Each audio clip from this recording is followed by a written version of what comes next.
sentimento é sertanejo, o irmão é brasileiro.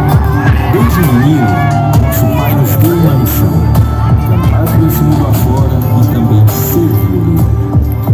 20 anos se passaram e muita coisa mudou.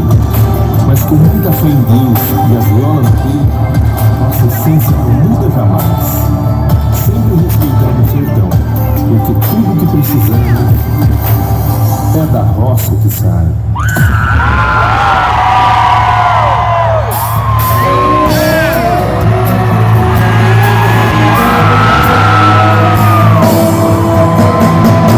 Braço sempre com orgulho, tiro meu chapéu, a minha viola quando toca.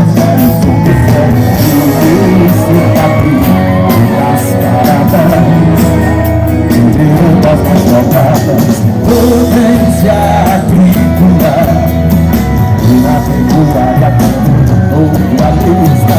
Não sou especialista, mas em nosso país tem o melhor clima.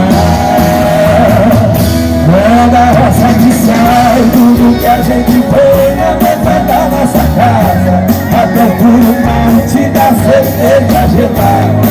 E você bebe pra desabafar e pra comemorar. É da roça que sai namorada pequena e a exportação.